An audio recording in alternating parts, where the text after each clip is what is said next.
What is going on, you guys? Alex Chasen back here with a brand new video. Hopefully you're having a great day, afternoon, or night, wherever you guys are in this world. And for today's video, let's talk about the Los Angeles Clippers because they have been in the news as of late. Today, they have created a whole new team rebrand for when they go into their very own home next season, the Intuit Dome, their very own state-of-the-art stadium, getting out of Staples Center, Crypto.com Arena, whatever. Getting out of little brother to the Los Angeles Lakers. They're getting their own stadium, and they decided to make a whole rebrand. We'll discuss that for just a couple minutes, but what I really want to talk about is their recent struggles. I mean, they're killing it overall. They're 37-19 on the year. They're the 4th seed in the Western Conference, competing to get to that 1st seed with the Minnesota Timberwolves, competing with the OKC Thunder at 2, competing with the Nuggets at 3, and they have a pretty good lead above the Sacramento Kings at 5. That 4-1 seed can fluctuate all week long for weeks and weeks to come until playoff time. But I don't know if the Kings will get to that 4th seed. So really 4-1 where the Clippers are right now, that's what they're fighting for, and that's where they're going to fluctuate.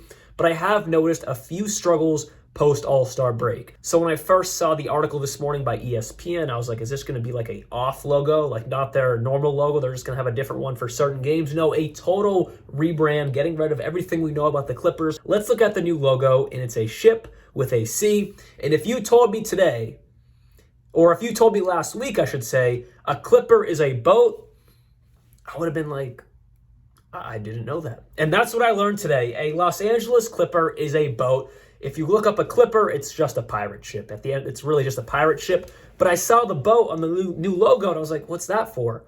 But as reading this article, the Clipper is a boat. It's really just a pirate ship. That honestly blew my mind. But let's look at this new court. Again, I don't want to spend too much time on this, but the new court, I like it. It's sleek, but I'm going to have to see this in the new stadium. It's one thing to look at the court, but I got to see it in the stadium with the guys in their jerseys on the court to really feel it out. But at a base level, just off this picture, I really like it. It's super modern. It still has a Clipper colorway feel. Let's look at some of the jerseys here.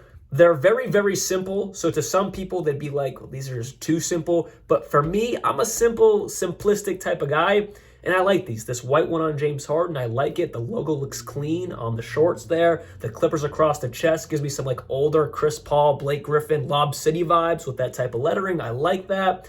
Same thing with this darker colored one with Kawhi Leonard. Similar concept there, just a darker color. And then you still have that same colorway on that Clippers jersey. Again, giving that older Lob City type of Clippers vibe there. And then this one on Paul George, the red one. This one might be my favorite. I really like the belt there with just the other colors on the other jerseys, the white and blue. I really like the Clippers logo on the shorts. Overall, a very good rebrand by the Los Angeles Clippers. Now let's jump into some concerns I have for this team. They've just been kind of stagnant on offense post All-Star break. We saw the offense pre-All-Star break. James Harden was running that point. Russell Westbrook off the bench, Kawhi Leonard, Paul George, of course, playing their star roles. It was almost a flawless offense. It was almost a unbeatable offense right up there with the offense we see in Boston with the Celtics. It was one of those types of offenses. And post All-Star break, it just hasn't been as potent. They've played the Thunder, they've played the Memphis Grizzlies, and they've played the Sacramento Kings. They are 1-2 in those games. So I'm not overreacting, but it's something I want to look at because it's a trend. It's 3 games post All-Star break. They had a break, and things just aren't quite clicking like they were before the All-Star break. And the reason why this is sticking with me so much and just making me think is last Friday, I saw Clippers versus Grizzlies in person for my 21st birthday. A few of my friends and I, we went to Memphis to see this game. One of my buddies is one of the biggest Russell Westbrook fans in the world. We went to this game again for my 21st birthday. I wanted to see, at the time when we booked these tickets, I wanted to see Marcus Smart. I wanted to see John Morant. Obviously, that fell through. I wanted to see Derrick Rose. I did get to see D Rose. That was really nice there. Point being, I wanted to see this marquee matchup on paper when we booked these tickets a few months ago for my birthday. Obviously, the Grizzlies are very depleted, but it was still a great game, which led me to being really confused. Why was this a great game? Because the Clippers were very stagnant on offense. Terrence Mann took over the first quarter for the Clippers, and then Kawhi Leonard obviously turned it up. But they beat a depleted Memphis Grizzlies with a starting lineup of Vince Williams, Luke Kennard, Zaire Williams, Santi Aldama, and then Triple J, which I was surprised he even played, but he put up 30 points. I mean, he put more than double up of what anyone else did on the Grizzlies roster, keeping this team in this game the entire night. And then off the bench, Lamar Stevens, Jake LaRavia, G.G. Jackson, Derrick Rose, John Conchar, a very depleted, as we know, Memphis Grizzlies roster. But on the flip side, the Clippers were basically completely healthy besides Norman Powell. Daniel Tice, who usually gets a lot of run, he was just a DNP for a coach's decision. He didn't even get any minutes. Someone who got minutes, though, for the first time in whoever knows, was PJ Tucker, 14 minutes, 0 points. Not a great impact on the game, but also it was his first time getting run in maybe since November, maybe December, but I'm leaning towards November. It's been a very long time since PJ Tucker has touched an NBA court.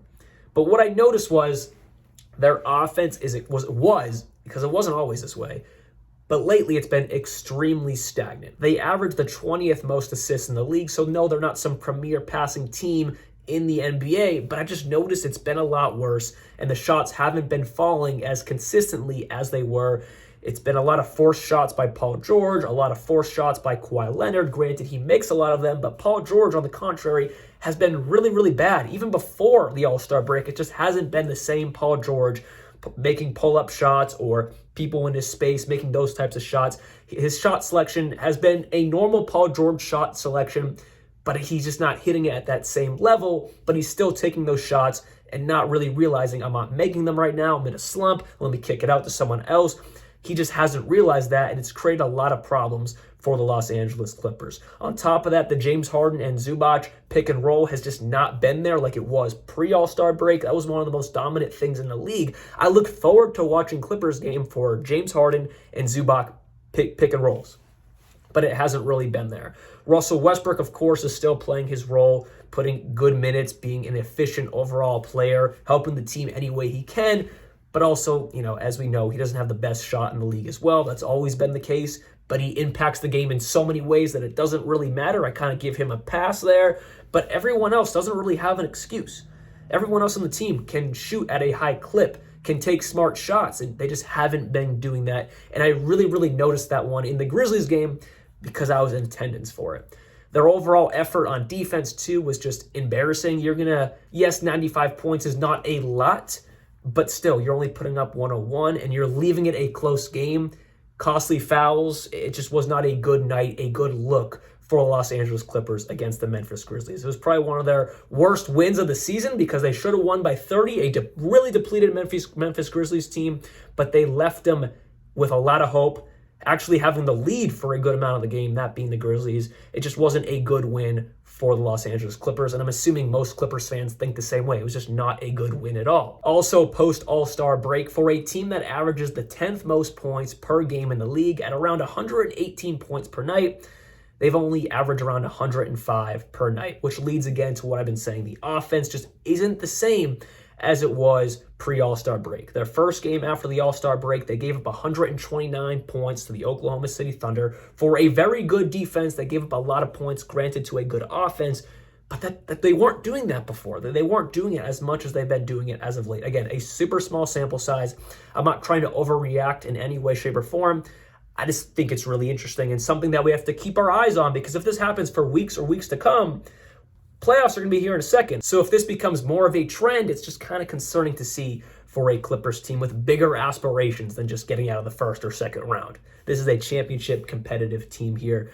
And then looking at their recent loss to the Sacramento Kings last night, they put up 107 points. They gave up 123 points. Again, for a team that has been overall relatively really well defensively sound, it just hasn't really been great. Again, they gave up 95 points to the Grizzlies. That's not a problem. They won the game, but it's the fact that they only scored 101 points, and for most of that game, the Grizzlies really had a chance to win that ball game.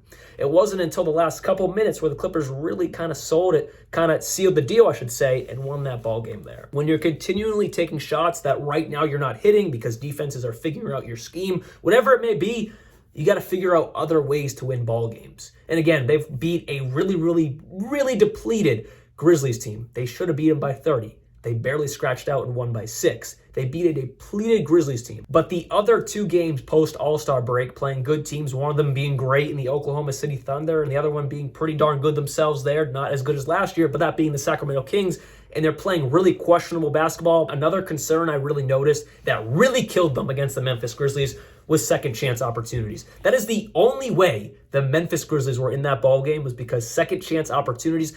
I couldn't count how many times Memphis would shoot the ball, and really no one for the Clippers would try to get the ball.